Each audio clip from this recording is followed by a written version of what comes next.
Hey, what's up, everybody? BDO44 coming into another video. All right, Laker time, Lakers versus Knicks, as promised. I'm going to give you a pregame, as I always do for every game. And this one is no exception. So, this is what we're looking at. The Knicks are dang near fully healthy, you guys, which is a shock because most teams really do have at least a couple players missing. They're only missing Derrick Rose. That's the only guy on their roster that's not available for them tonight. So, that means they're deep. They're deep and they're ready to go. Now, this is a struggling team right now. A good portion of their team may be on the trade block right now, including their star player, Julius Randle. We know him here. And to be honest with you, they're kind of struggling.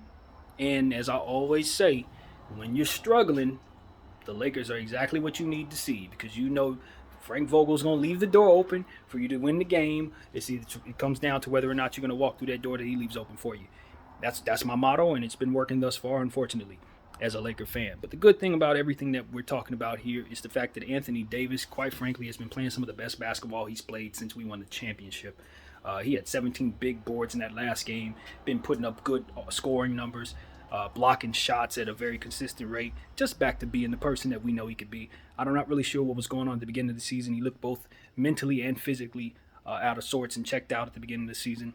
Went through the injury, and boy, whatever happened in between that time and now has turned his entire season around. He looks great. So I'm excited about what he's going to be able to do out there, but he's going to have to deal with a guy by the name of Mitchell Robinson, who I'm sure is going to try to block some shots tonight and make life hell on him.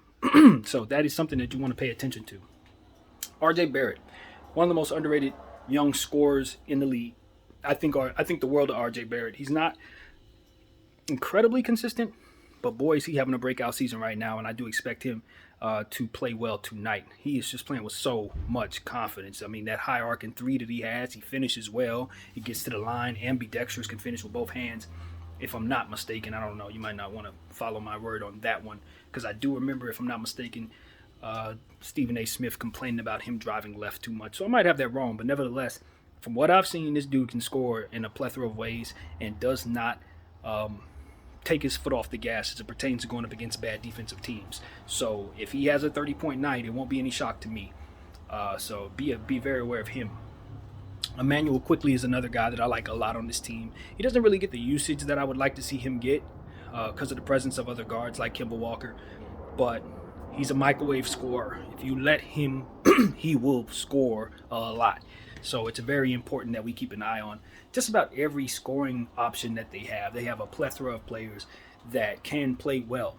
The good thing is for the Los Angeles Lakers is they don't really play that well together. And from what I understand, they're having chemistry issues. They may not enjoy being a Knick right now, et cetera, et cetera. So it's a lot of changes on the horizon. Now, here's the flip side of that truth. Because of it, guys are on the trade block. And because of that, they're probably going to want to raise their trade value, or if they want to stay in New York, prove that they deserve to stay. So either way, I don't expect guys to come into the Crypto.com arena and not have their best game on display, regardless of their most recent struggles. Look at a guy like Evan Fournier, big-time scorer, kind of not having the greatest of season.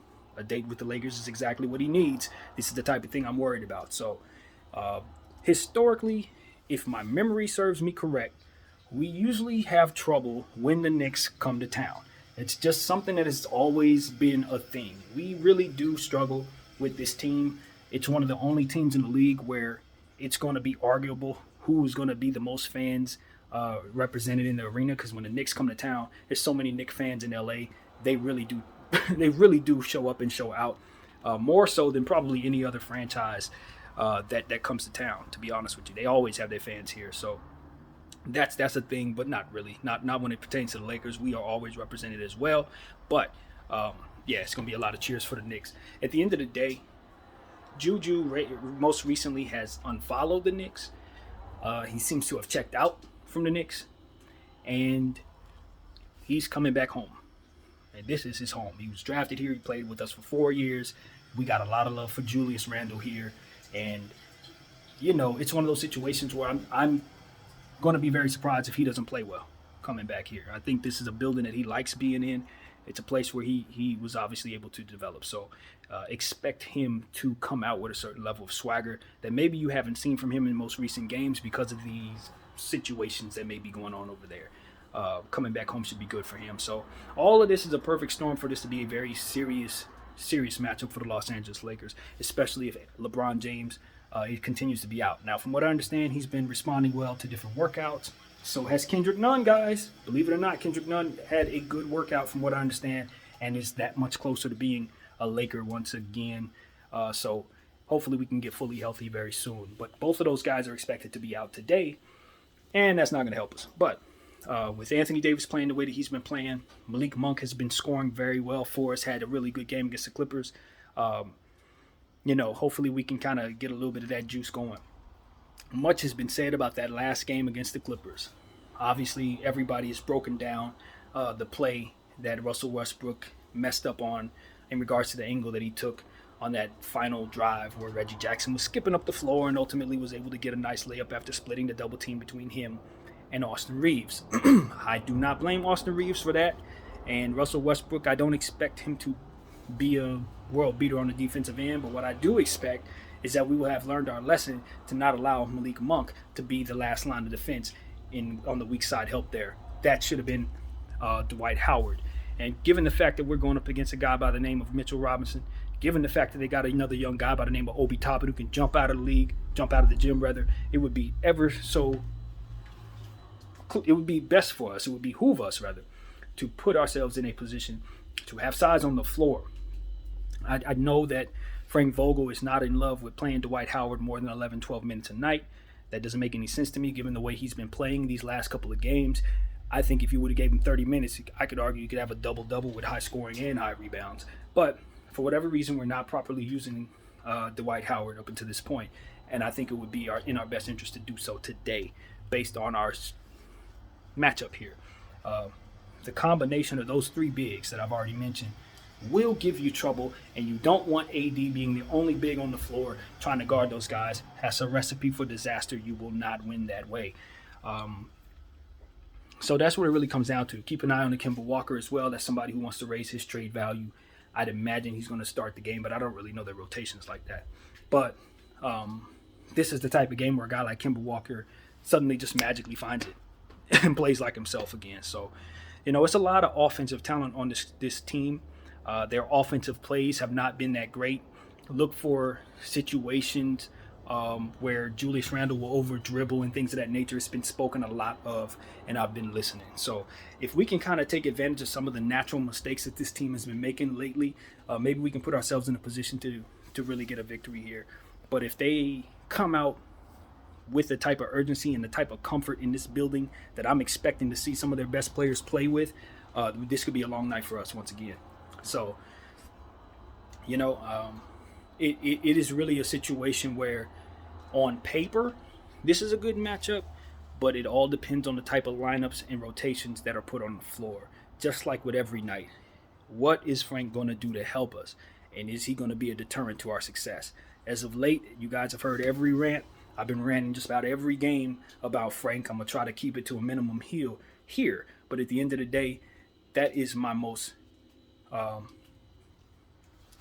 poignant point, is that he just has not been a help to his franchise with the decisions that he's made to put whom and when on the floor, if that makes any sense.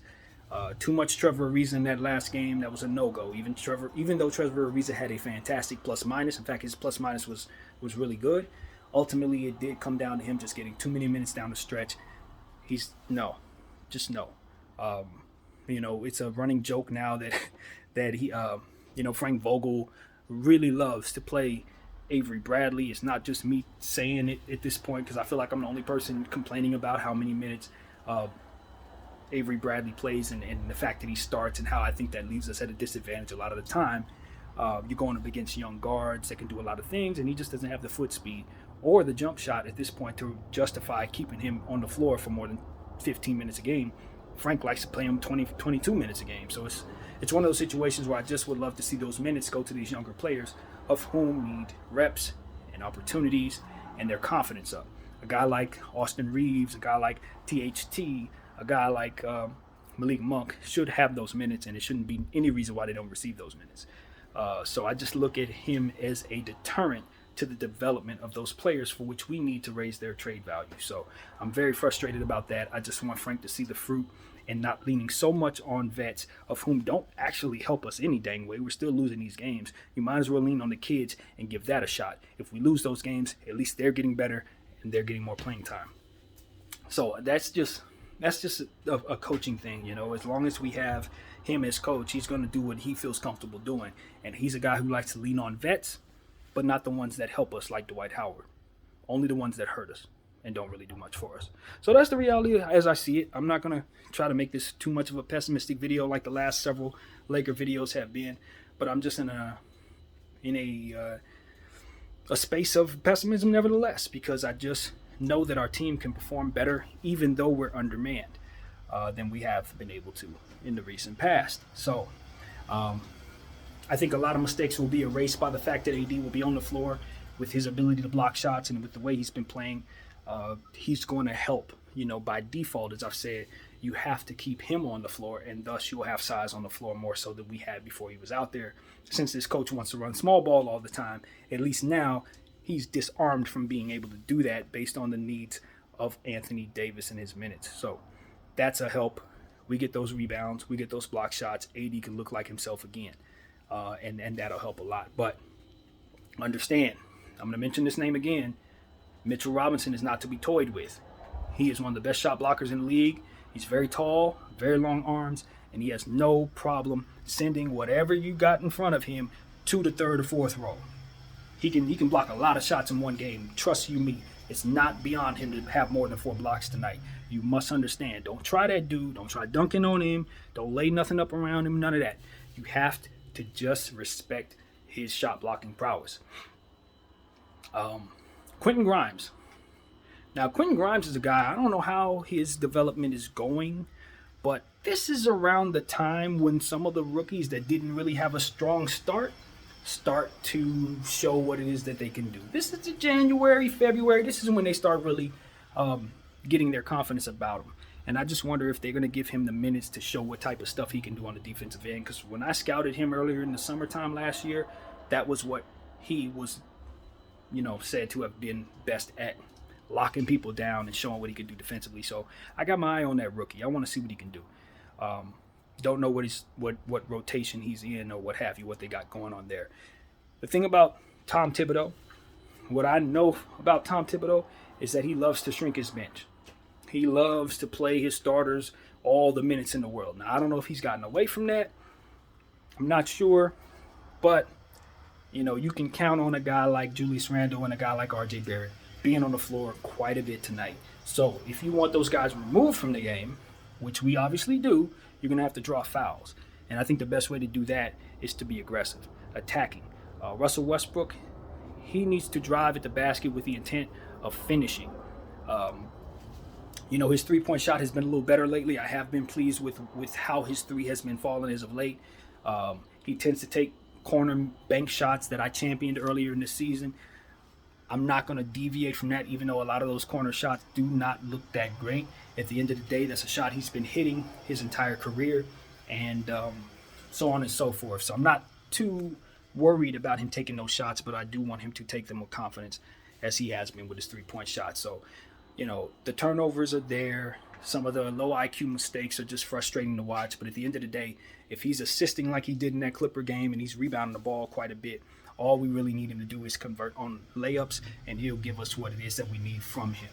I always say I'm not a fan of him and THT being on the floor together. I think it's essential to not play them together. But Frank tends to do it from here and there. Stuff like that doesn't help us. Stanley Johnson, he's been in a little bit of a slump on the offensive side of the ball for the last couple of games. I want him to continue to feel confident in taking the shots that they give him, because a lot of times teams play off him thinking he can't shoot, and he's able to burn them. So that's one thing. But unfortunately, the problem with Stanley is not anything he can control. The reality is our coach loves to put him at the at the power forward in the center position in small ball lineups, and he's just not tall enough to guard the players that he's put on. So it brings his value down. It brings his usage down. It makes him look like he's playing worse than he is.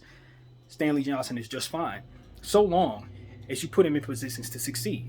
He's an excellent defensive player, but not when he's asked to guard guys twice his size. So that's a coaching thing, and I would like to see us fix that. Unfortunately, Carmelo Anthony hurt his hamstring in the previous game, so we won't have our guy Melo out there tonight to go up against his team, for which I'm sure he'll go into the Hall of Fame as a Knick. So that's very unfortunate. I'm sure he would love to stick it to his old team at all times. So we're going to miss him out there, and I'm pretty sure that will likely translate into us playing people on the floor that you don't want to see that much, a.k.a. Trevor Ariza. It's Frank, man. Frank's going to do stuff like that. So hopefully Trev can minimize his mistakes and ultimately help us in the plus minus as he has been. Hit his 3-point shot, get in better shape since he's still trying to work his way back. But personally, I would rather us not play him at all, even though Melo's out. Just give those minutes elsewhere, and you can do that if you play Dwight Howard and Anthony Davis together, of whom I think we should try tonight, especially since they have such fantastic bigs that can jump out the gym. It would behoove us to match up in that way. But Frank doesn't like doing that. He doesn't like playing Dwight at all, and he definitely won't play AD and Dwight at the same time, even though I think they're naturally both in their perfect positions when doing so, and it gives us such an amazing advantage on the glass when that happens.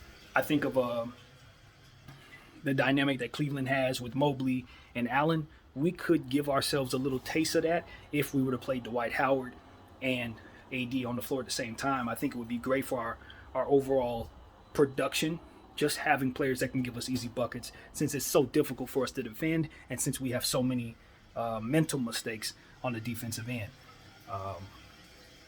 But again, Frank doesn't do things that make sense. He does things that don't. So, yeah, this is why I don't like talking about my team, because at the end of the day, I know what we could do to help us win, but I also know what he's going to do that's going to help us lose. So it's one of those situations where it ends up sounding like I'm just complaining over and over again. But the reality is, this is just what I expect to see. I expect him to do stuff that's going to make us upset and ultimately put us in a position to lose a game we otherwise could win. Now, whether or not the New York Knicks will play well enough to win that game, it will be determined. But at the end of the day, without LeBron James, we don't have as easy buckets. It's not as easy to score. And, that means that we're going to have to find scoring elsewhere. So in trying to supplement the fact that we don't have that type of scoring, it would be great that he match up defensively to try to offset that. And he just doesn't. So I think all the games that LeBron hasn't played in, we could have been more competitive in and or have won. But for these decisions, we just don't. So it is what it is, man. I think AD is going to come in especially hungry about this game since he did not connect on the final shot. There's been some talk about him choking. I don't agree at all. That shot is either going to fall or it's not.